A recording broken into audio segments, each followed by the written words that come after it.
ഇവിടെ ബഹറിനില് തിരുവോണ ദിവസം കൃഷ്ണകുമാർ എന്ന് പറയുന്ന ബസ് ഡ്രൈവറായിട്ടുള്ള ഒരു ചേട്ടൻ ആത്മഹത്യ ചെയ്യണ്ടായിട്ടോ. ആ ചേട്ടൻ അത്യാവശ്യം ഫേമസ് ആയിട്ടുള്ള ഒരു ചേട്ടനാണ്. അദ്ദേഹത്തിന്റെ 2 പെൺമക്കളായിട്ടുള്ള ഉണ്ണിയും വാവയും ചേർന്ന് നടത്തുന്ന യൂട്യൂബ് ചാനലാണ് ഉണ്ണി വാവ വ്ളോഗ്സ്. വളരെ ഫേമസ് ആയിട്ടുള്ള ഒരു ചാനലാണ്. അതുകൊണ്ട് തന്നെ ഈ ഒരു വാർത്ത നമ്മളേവരെയും ഞെട്ടിച്ച ഒരു വാർത്ത തന്നെയാണ് അല്ലേ. ഈ ഒരു മരണത്തെ തുടർന്ന് അദ്ദേഹത്തിന്റെ അമ്മ മഴവിൽ മലയാളം എന്ന് പറയുന്ന ഒരു യൂട്യൂബ് ചാനലിന് ഇന്നലെ കൊടുത്ത ഇന്റർവ്യൂ കാണാനിടയായി. ആ ഇന്റർവ്യൂവിൽ ആ അമ്മ ഗുരുതരമായ പല ആരോപണങ്ങളും ഈ ചേട്ടന്റെ ഭാര്യയ്ക്കെതിരെ, ഭാര്യയുടെ പേര് കുഞ്ചൂസ് എന്നാണെന്ന് തോന്നുന്നു കേട്ടോ, ആ ചേച്ചിക്കെതിരെ പല ആരോപണങ്ങളും നടത്തുന്നുണ്ട്. ഇത് കേട്ടപ്പോ എനിക്ക് തോന്നിയ ഒരു കാര്യമുണ്ട് കേട്ടോ. പണ്ട് ആരോ പറഞ്ഞൊരു പഴഞ്ചൊല്ലാണ്, സ്വന്തം മകൻ മരിച്ചാലും വേണ്ടില്ല മരുമോളുടെ കണ്ണീര് കണ്ടാ മതി എന്നുള്ളത്. അത് ഇവിടെ ഈ ഒരു സന്ദർഭത്തിൽ വളരെയധികം അർത്ഥവത്താവുന്നുണ്ട്. ഇതിൽ ഇവർ ഉന്നയിക്കുന്ന പ്രധാനമായിട്ടുള്ള ഒരു കാര്യം എന്ന് പറയുന്നത്, ഈ ചേച്ചി തിരുവോണ ദിവസം ഫോൺ വിളിച്ച് സംസാരിച്ചിട്ട് ഇവർ തമ്മിൽ എന്തോ ചില സ്വരച്ചേർച്ചയില്ലായ്മ, അസ്വാരസ്യങ്ങൾ ഉണ്ടായി. അതേ തുടർന്ന് മാനസികമായി സ്ട്രെസ് വന്നിട്ടാണ് ഈ ചേട്ടൻ ആത്മഹത്യ ചെയ്തതെന്നാണ് ഈ അമ്മ സംസാരിച്ചതിൽ നിന്ന് നമുക്ക് മനസ്സിലാവുന്ന ഒരു കാര്യം. പിന്നെ ഈ അമ്മ ഇവര് കല്യാണം കഴിഞ്ഞ ആദ്യ നാളുകളിൽ നടന്ന ഓരോ കാര്യങ്ങളും എണ്ണി എണ്ണി പറയുന്നുണ്ട്. നിസാരമായ ബാലിശമായ കാര്യങ്ങളാണ് കേട്ടോ, ഒട്ടും പ്രാധാന്യം കൊടുക്കാത്ത കാര്യങ്ങളാണ്. എങ്കിലും 1-2 കാര്യങ്ങൾ ഞാനിവിടെ സൂചിപ്പിക്കാം. കല്യാണം കഴിഞ്ഞ പിറ്റേ ദിവസം അമ്പലത്തിൽ പോയതിന് ശേഷം സിനിമ കാണാൻ പോയി ഇത്ര. അത് ഇവരോട് പറയാതെ പോയതിനാണ് ഇവർക്ക് ഇത്ര കൊല്ലം കഴിഞ്ഞിട്ടും ആ വിഷമം ഉള്ളിൽ കിടക്കുന്നത് കേട്ടാ. എന്തോരം വലിയ കാര്യമാണെന്ന് നിങ്ങൾ ചിന്തിച്ചു നോക്കണം. പിന്നെ ഇവർ പറയുന്ന കാര്യം എന്ന് വെച്ചാൽ വീട്ടിൽ പണിയൊന്നും എടുക്കില്ല എന്നുള്ളത്. ഇത് ഒട്ടുമിക്ക അമ്മായിമ്മമാരും പറയുന്ന ഒരു കാര്യമാണ്. എല്ലാവരും നല്ല കേട്ടോ, ഇതിൽ നല്ലവരും ചീത്തയും എല്ലായിടത്തും ഉണ്ടല്ലോ. ഭൂരിഭാഗം പേരെന്ന് പറയേണ്ടി വരും ഒരു പക്ഷെ. ഇവരുടെ ഒരു ഫാമിലി എന്ന് പറയുന്നത് ഞാൻ മനസ്സിലാക്കിയെടുത്തോളം ഒരു ജോയിന്റ് ഫാമിലിയാണ്. ഈ അമ്മയുണ്ട്, ഈ അമ്മയുടെ 2 പെൺമക്കളും ആ വീട്ടിൽ നിൽക്കുന്നുണ്ട്.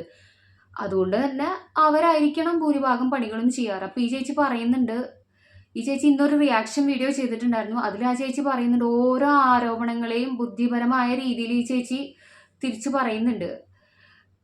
കാരണം ആ ചേച്ചിക്ക് പേടിയായിരുന്നു ഓരോ പണികൾ ചെയ്യാനായാലും. ഒന്നും തൊടിയിക്കില്ല എന്നുള്ളത്. അതായത് അടുക്കളയിൽ കയറി ഒരു പണി ചെയ്യാനും ഇവർ സമ്മതിക്കില്ല. ഇത് പേഴ്സണലി എനിക്ക് റിലേറ്റ് ചെയ്യാൻ പറ്റുന്ന ഒരു കാര്യമായതുകൊണ്ട് എനിക്ക് ആ ചേച്ചിയുടെ ഫീലിങ്സ് ശരിക്കും മനസ്സിലാവും കേട്ടോ. അത് പോട്ടെ. ഇനി പിന്നെ അടുത്ത കാര്യം എന്ന് പറയുന്നത്, 4 വർഷം തുന്നൽ പഠിക്കാമെന്നും പറഞ്ഞിട്ട് രാവിലെ ബാഗ് ഇട്ടിട്ട് പോവും. അതിൽ ആ ചേച്ചീനെ ചീത്ത സ്ത്രീയായി ചിത്രീകരിക്കാനായിട്ട് ശ്രമിക്കുന്ന പോലെ എനിക്ക് തോന്നി. 4 വർഷം തുന്നൽ പഠിച്ചിട്ടും ഒരു ബ്ലൗസ് തുന്നിയില്ല എന്നാണ് അവർ പറയുന്ന ഒരു ആരോപണം. ഈ തുന്നൽ എന്നൊക്കെ പറയുന്നത് ഒരു കലയാണ്. അതെല്ലാവർക്കും എത്ര വർഷം പഠിച്ചു എന്ന് പറഞ്ഞാലും അത് ചെയ്യാൻ പറ്റണമെന്നില്ല. അതല്ല നമ്മുടെ വിഷയം. പിന്നെ പറയുന്ന അടുത്ത കാര്യം എന്ന് പറയുന്നത്, കുട്ടികൾക്ക് ഭക്ഷണം കൊടുത്തിട്ടില്ല എന്നുള്ളത്. ആ കുട്ടികൾ നല്ല ഭക്ഷണം കഴിച്ചിട്ടില്ല എന്നുള്ളത്. അതിന് ഉത്തരം പറയേണ്ടത് ആ കുട്ടികളാണ്. ആ കുട്ടി ഉത്തരം പറഞ്ഞിട്ടുണ്ട്. എൻ്റെ അമ്മ ഏറ്റവും നല്ല ഭക്ഷണമാണ് എനിക്ക് എൻ്റെ ലഞ്ച് ബോക്സിൽ റെഡിയാക്കി തരാറ്.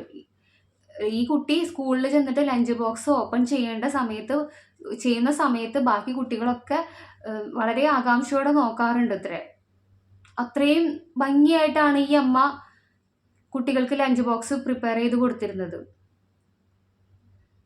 അപ്പൊ ആ അമ്മ ആ ഒരു വീഡിയോയിൽ ഇരുന്നിട്ട് ഈ ചേച്ചിനെ താറടിക്കാൻ വേണ്ടിയിട്ട് എന്തൊക്കെയോ പറയാണ്. ഇത് കേൾക്കുന്ന ഓരോ സ്ത്രീകൾക്കും റിലേറ്റ് ചെയ്യാൻ പറ്റിയിട്ടുണ്ടാവും അല്ലേ ഈ കാര്യങ്ങളൊക്കെ. ഈ അമ്മ പറയുന്ന ബാലിശമായ കാര്യങ്ങൾ, ഞാൻ ആ അമ്മേനെ മോശമായി ഒന്നും പറയുന്നില്ല കേട്ടോ. എന്ന് വെച്ചാൽ അതൊരു അമ്മയാണ്, മകൻ നഷ്ടപ്പെട്ട ഒരു അമ്മയാണ്. അവർക്ക് അങ്ങനെ ചിന്തിക്കാൻ കഴിയൂ. അവരുടെ ബുദ്ധി അത്രയ്ക്കേ ഉള്ളൂ എന്നേ ഞാൻ വിചാരിക്കണുള്ളൂ. ആ ഒരു കാലഘട്ടം അങ്ങനെയായിരുന്നു. പിന്നെ ഭാര്യയും ഭർത്താവും തമ്മിൽ ഒരുമിച്ച് ജീവിക്കുന്നത് കാണാൻ ഇഷ്ടമല്ലാത്ത അമ്മായിമ്മമാരുടെ കൂട്ടത്തിൽപ്പെട്ട ഒരു അമ്മയാണ് അതെന്നാണ് എനിക്ക് തോന്നുന്നത്. ഇതില് ഈ അമ്മ പറയുന്ന ഒരു കാര്യം ഉണ്ട് കേട്ടോ, ഇവര് തമ്മിൽ എന്നും വഴക്കാണ്. ഈ ഭാര്യയും ഭർത്താവും തമ്മിൽ എന്നും വഴക്കാണ്. ഏത് വീട്ടിലാണ് ഭാര്യയും ഭർത്താവും തമ്മിൽ വഴക്കല്ലാത്തത്? സൗന്ദര്യപ്പണക്കങ്ങളുണ്ടാവും, അതിൻ്റെ അപ്പുറത്തേക്ക് വഴക്കുണ്ടാവും. എങ്കിലും ഭാര്യ ഭർത്താക്കന്മാരാണ്. അവരിൽ മക്കളും ഉണ്ടായിട്ടുണ്ട്. പ്രശ്നങ്ങളുണ്ടാവും. അത് ഓരോ ദിവസം അല്ലെങ്കിൽ ഓരോ ദിവസം പുതിയ പുതിയ പ്രശ്നങ്ങളായിട്ട് നമ്മുടെ ജീവിതത്തിലേക്ക് വരാൻ. ജീവിതമാണല്ലേ, പ്രശ്നങ്ങളുണ്ടാവും. സത്യം പറഞ്ഞാൽ ആ ചേച്ചിയുടെ അവസ്ഥ ആലോചിക്കുമ്പോൾ എനിക്ക് സങ്കടം തോന്നുന്നുണ്ട് കേട്ടോ. കാരണം ഇങ്ങനെ ഭർത്താവ് മരിച്ചൊരു സിറ്റുവേഷനിൽ ഇരിക്കുമ്പോഴും സോഷ്യൽ മീഡിയയിൽ വന്നിട്ട് ഇങ്ങനെയൊക്കെയുള്ള ആരോപണങ്ങൾക്ക് ക്ലാരിഫിക്കേഷൻ കൊടുക്കേണ്ട ഒരു അവസ്ഥ എന്ന് പറഞ്ഞാൽ വളരെ വിഷമകരമായ ഒരു കാര്യം തന്നെയാണ്. ആ ചേച്ചിക്ക് ഇനിയും മുന്നോട്ട് പോകണ്ടല്ലേ, എന്തെല്ലാം ടെൻഷനുകളും കാര്യങ്ങളൊക്കെ ഉണ്ടാവും. കാരണം 2 പെൺമക്കളാണ്. അവർക്ക് ഇനിയൊരു ജീവിതം വേണം. ഈ ഒരു പ്രശ്നത്തിൻ്റെ പേരിൽ ആ കുട്ടികൾക്ക് നല്ലൊരു ജീവിതം ഇല്ലാണ്ടാവാൻ പാടില്ലല്ലോ. കാരണം ഇവിടെയും വന്നിട്ട് 2 പക്ഷം പറയുന്ന ആൾക്കാരുണ്ടാവും. പക്ഷെ ഒട്ടുമിക്ക സ്ത്രീകളും ഇത് കാണുന്നവർ ഇവരെ സപ്പോർട്ട് ചെയ്തുകൊണ്ടാണ് കമൻറ്റ് ഇട്ടിരിക്കുന്നത്. ഞാനത് വായിച്ചിട്ടുണ്ടായിരുന്നു. എനിക്കും അവരെ സപ്പോർട്ട് ചെയ്യാൻ തന്നെയാണ് തോന്നുന്നത്. കാരണം ഒരു മനുഷ്യൻ ആത്മഹത്യ ചെയ്യാന്ന് പറഞ്ഞാൽ ചിലപ്പോൾ ജോലി പ്രശ്നം കൊണ്ടായിരിക്കാം. ഇപ്പം ഞാനൊരു പ്രവാസിയുടെ ഭാര്യയാണ്. ഇപ്പം ഇവിടെ ഞാനും ബഹ്റൈനിൽ തന്നെയാണുള്ളത്. ഓരോരുത്തരുടെയും സാഹചര്യം നമ്മൾ മനസ്സിലാക്കുന്നുണ്ട്. നമുക്ക് വർക്ക് പ്രഷർ ഉണ്ടാവും. പിന്നെ ഇവിടുത്തെ ചൂട് എന്ന് പറയുന്നത് അപാരമായ ചൂടാണ്. പലതരം പ്രശ്നങ്ങൾ ഇവിടെ അനുഭവിക്കുന്നുണ്ടാവും. ഇപ്പം എല്ലാം നമുക്ക് ഭാര്യമാരോടായാലും ഒന്നും ഷെയർ ചെയ്യാൻ പറ്റില്ലല്ലോ. അങ്ങനെ എന്തെങ്കിലും വിഷമം പറ്റിക്കൊണ്ട് ആ ചേട്ടൻ ചെയ്തതായിരിക്കാം.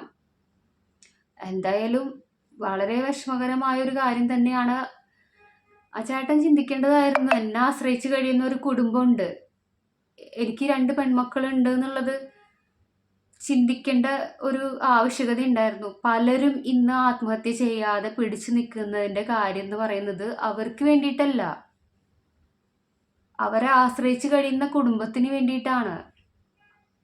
എന്തൊക്കെ പ്രശ്നങ്ങളുണ്ടെങ്കിലും ദയവേത് എനിക്ക് പറയാനുള്ളത്, ആത്മഹത്യ എന്ന് പറയുന്ന ഒരു സൊല്യൂഷനേ അല്ല. നമുക്ക് ദൈവം അനുഗ്രഹിച്ച് തന്നിരിക്കുന്ന ഈ ഒരു ജീവൻ നമ്മളായിട്ട് അത് വേർപ്പെടുത്തരുത്. എന്തൊക്കെ പ്രശ്നങ്ങളുണ്ടെങ്കിലും സഹിച്ച് പിടിച്ചു മുന്നോട്ട് പോവുക. ഒരു സാഹചര്യവും സ്ഥിരമല്ല, എല്ലാം മാറും. ഇപ്പം സന്തോഷമായാലും സങ്കടമായാലും എല്ലാം മാറി മാറി വരും. നമ്മൾ കുറച്ച് ക്ഷമിക്കുക എന്നുള്ളതാണ്. പിന്നെ ഇതിൽ വേറൊരു കാര്യം എനിക്ക് പറയാനുണ്ട് കേട്ടോ. എന്താ വെച്ചാൽ ഇന്നത്തെ പെൺകുട്ടികളൊന്നും കല്യാണം കഴിക്കാൻ റെഡി അല്ലാത്തത് ഇത്തരം പ്രശ്നങ്ങളെ എങ്ങനെ ഫേസ് ചെയ്യും, അല്ലെങ്കിൽ ഇത്തരം പ്രശ്നങ്ങളൊന്നും ഞങ്ങളുടെ ലൈഫിൽ വേണ്ട എന്ന് ചിന്തിച്ചിട്ടാണ് ഇന്ന് പല പെൺകുട്ടികൾക്കും കല്യാണം കഴിക്കണ്ട. ഈവൻ ഞാൻ തന്നെ പലപ്പോഴും ചിന്തിച്ചിട്ടുണ്ട് എന്തിനാ കല്യാണം കഴിച്ചതെന്ന്. കാരണം കല്യാണം കഴിച്ചു കഴിഞ്ഞാൽ ഒരുപാട് കാര്യങ്ങളാണ് നമുക്ക് സാക്രിഫൈസ് ചെയ്യേണ്ടി വരുന്നത്. നമ്മുടെ ഇഷ്ടങ്ങൾ, നമ്മുടെ ആഗ്രഹങ്ങൾ, സ്വപ്നങ്ങൾ, ഇതിനൊക്കെ ഒരു ബ്രേക്കാണ് വരാൻ പോണത്. ഇപ്പം എല്ലാവരും ഞാൻ ഈ പറഞ്ഞ വാദത്തോട് യോജിക്കണം എന്നില്ല കേട്ടോ. ഇതിനപ്പുറം നല്ല ജീവിതം കിട്ടുന്നവരുണ്ട്. അതൊക്കെ ലക്കാണ് ശരിക്കും പറഞ്ഞാൽ. പക്ഷെ ഭൂരിഭാഗം പേർക്കും ഈ സ്വപ്നങ്ങളൊക്കെ നഷ്ടപ്പെടുന്ന ഒരു സിറ്റുവേഷനാണ് ഉണ്ടാകുന്നത്. പിന്നെ വേറൊരു കാര്യം പറയാനുള്ളത്, നമ്മൾ ഇപ്പോൾ ഒരു പെൺകുട്ടി കല്യാണം കഴിഞ്ഞ് പുതിയൊരു വീട്ടിലേക്ക് അല്ലെങ്കിൽ ഭർത്താവിൻ്റെ വീട്ടിലേക്ക് കാലെടുത്ത് വെക്കുകയാണെങ്കിൽ അവിടുത്തെ അന്തരീക്ഷം, ചുറ്റുപാട്, ആൾക്കാർ, ഇതൊക്കെ മനസ്സിലാക്കാനായിട്ട് സമയമെടുക്കും. ഈ കല്യാണം കഴിയുന്നത് വരെ നമ്മൾ സ്കൂളിൽ പോവുക, കളിക്കുക, ചിരിക്കുക, കുട്ടികളായിട്ടാണ് നമ്മൾ വളർന്നിട്ടുണ്ടായിരുന്നത്. പെട്ടെന്ന് ഒരു ദിവസം കല്യാണം കഴിയുമ്പോൾ ഭാര്യ എന്ന് പറയുന്ന വലിയൊരു ഉത്തരവാദിത്തമാണ് നമ്മുടെ തലയിലേക്ക് വന്ന് ചേരുന്നത്. ചിലപ്പോൾ നമ്മുടെ വീട്ടിൽ നമ്മളെല്ലാ കാര്യത്തിനും അച്ഛനും അമ്മയും നമ്മളെ സപ്പോർട്ട് ചെയ്യുന്നുണ്ടാവും, അല്ലെങ്കിൽ നമ്മുടെ സിബ്ലിങ്സ് സപ്പോർട്ട് ചെയ്യുന്നുണ്ടാവും. നമുക്ക് പല കാര്യങ്ങളും അറിയാതെയാണ് ഈ കല്യാണം കഴിഞ്ഞ് മറ്റൊരു വീട്ടിലേക്ക് ചെന്ന് കയറുന്നത്. ഇത് കഴിഞ്ഞ് ഇവിടെ എത്തിക്കഴിഞ്ഞാൽ പിന്നെ തുടങ്ങുക ഈ കുറ്റങ്ങളും കുറവുകളും.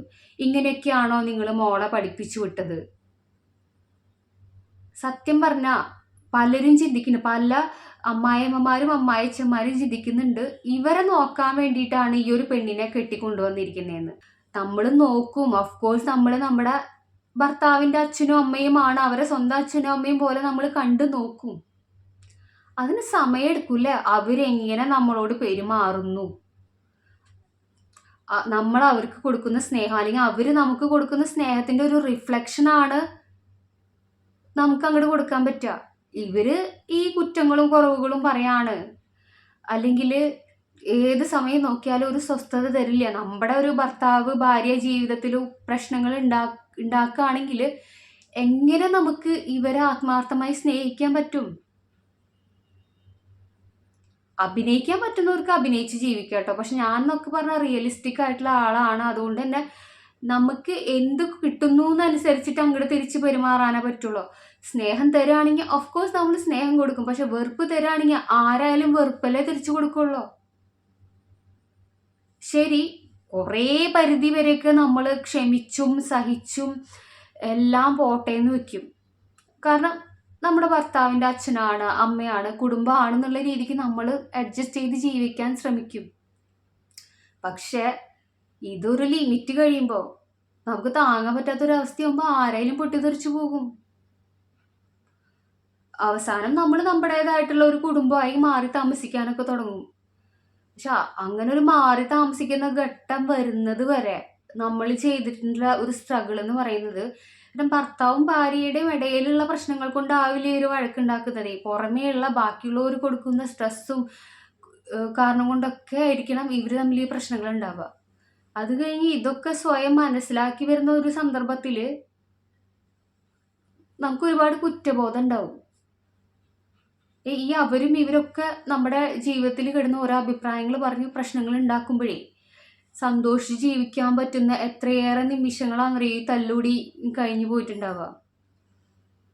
അപ്പം ഞാൻ വിഷയത്തിൽ നിന്ന് മാറിയിട്ടോ. ഞാൻ പറയാൻ വന്ന കാര്യം എന്ന് പറഞ്ഞാൽ, ഇവിടെ ഈ ചേച്ചിയുടെ ലൈഫിലായാലും സംഭവിച്ചത് അങ്ങനെ പല കാര്യങ്ങളാണ്. ഇന്ന് ഈ വീഡിയോയിൽ ഒരുപാട് സ്ത്രീകളും പെൺകുട്ടികളും അനുഭവിക്കുന്ന വിഷയമാണ് കേട്ടോ ഞാനിവിടെ പ്രതിനിധീകരിച്ച് സംസാരിച്ചിരിക്കുന്നത്. ഇതിൽ പല ആണുങ്ങൾക്കും ഇതിൽ അഭിപ്രായ വ്യത്യാസം ഉണ്ടായിരിക്കും. നിങ്ങൾക്ക് എന്താ തോന്നിയെന്നുള്ളത് കമൻ്റ് ഇടുക. അതുപോലെ തന്നെ സ്ത്രീകളായാലും ഈ ഒരു അഭിപ്രായത്തോട് യോജിക്കുന്നുണ്ടോ, എന്താണ് നിങ്ങൾ അമ്മായിമ്മ പോര് ലൈഫിൽ അനുഭവിച്ചിട്ടുണ്ടോ എന്നൊക്കെ ഒന്ന് കമൻ്റ് ഇടുക. അപ്പോൾ താങ്ക്സ് ഫോർ വാച്ചിങ്.